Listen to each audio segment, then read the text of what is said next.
"I dare say my son has told you that I have been wanting to come and see you," she observed.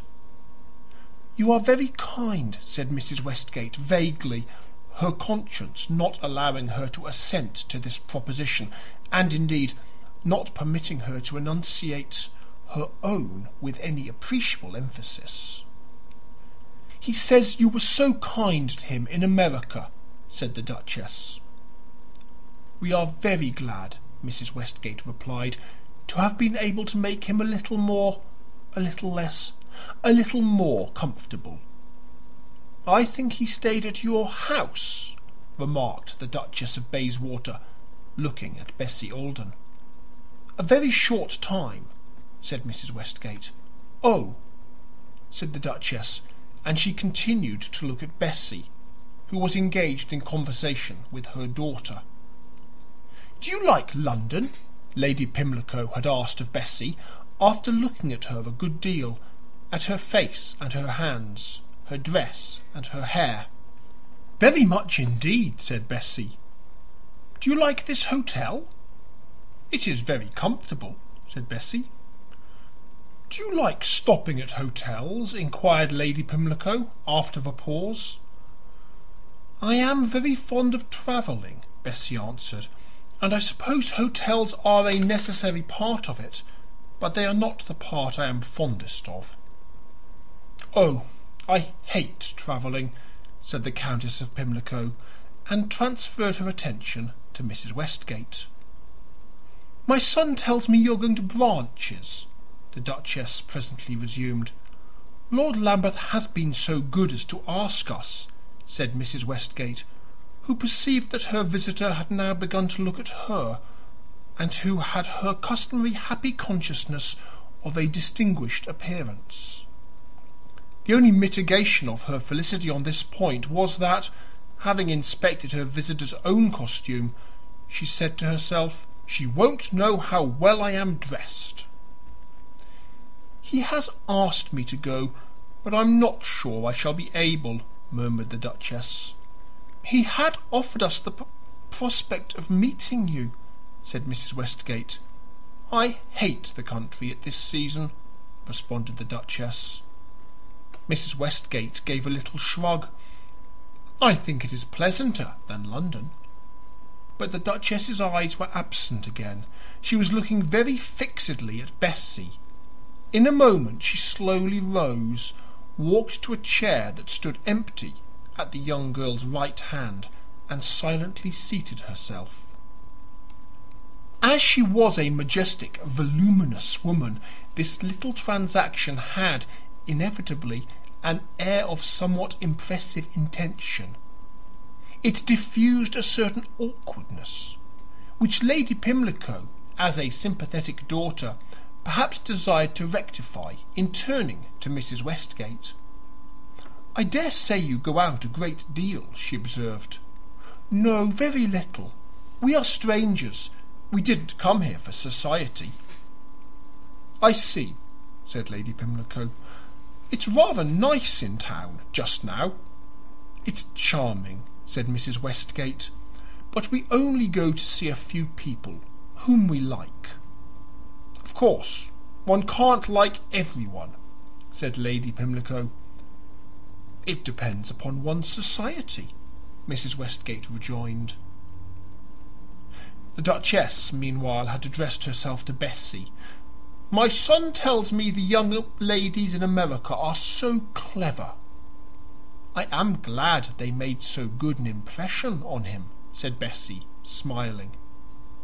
The Duchess was not smiling. Her large, fresh face was very tranquil. "He is very susceptible," she said. "He thinks everyone clever. And sometimes they are." "Sometimes," Bessie assented, smiling still. The Duchess looked at her a little, and then went on. "Lambeth is very susceptible, but he is very volatile too." "Volatile?" asked Bessie. "He is very inconstant. It won't do to depend on him."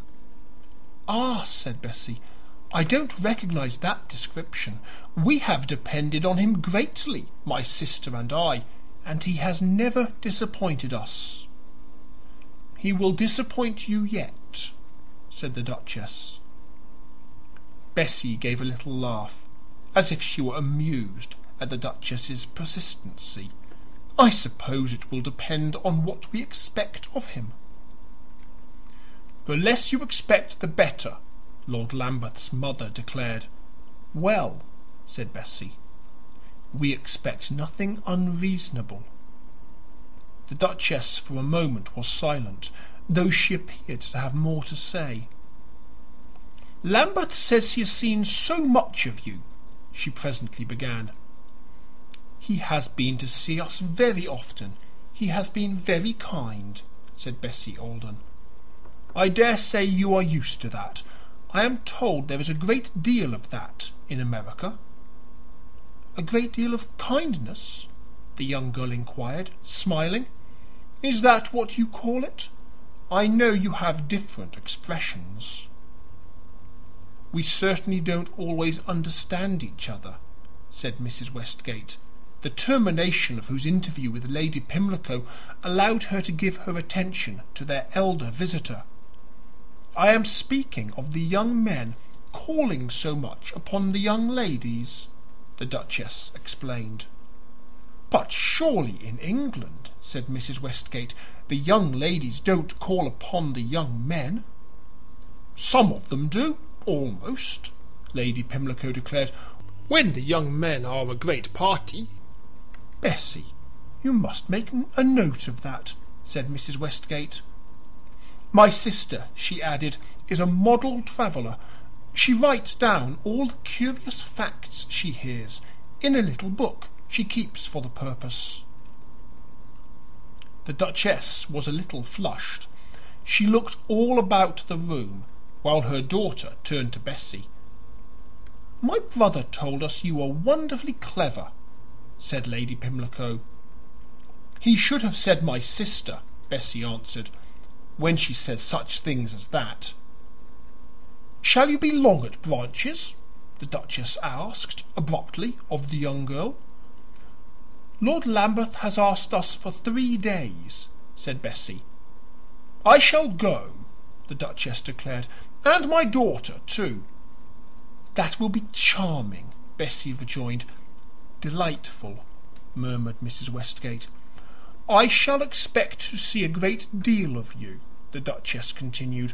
"When I go to Branches, I monopolize my son's guests." "They must be most happy," said Mrs. Westgate very graciously. "I want immensely to see it, to see the castle," said Bessie to the Duchess.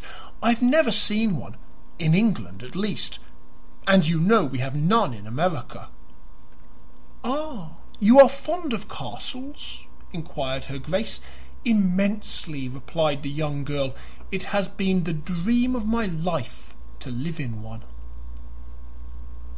The Duchess looked at her a moment, as if she hardly knew how to take this assurance, which, from her Grace's point of view, was either very artless or very audacious.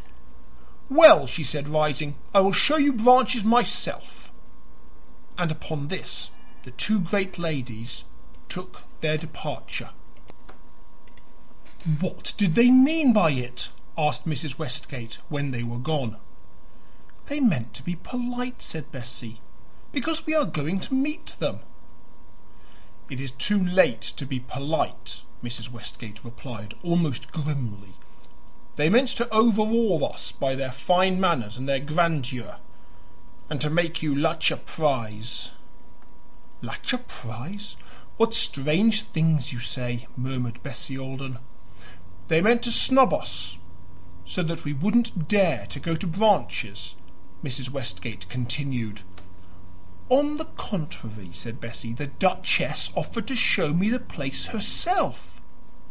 "Yes, you may depend upon it she won't let you out of her sight.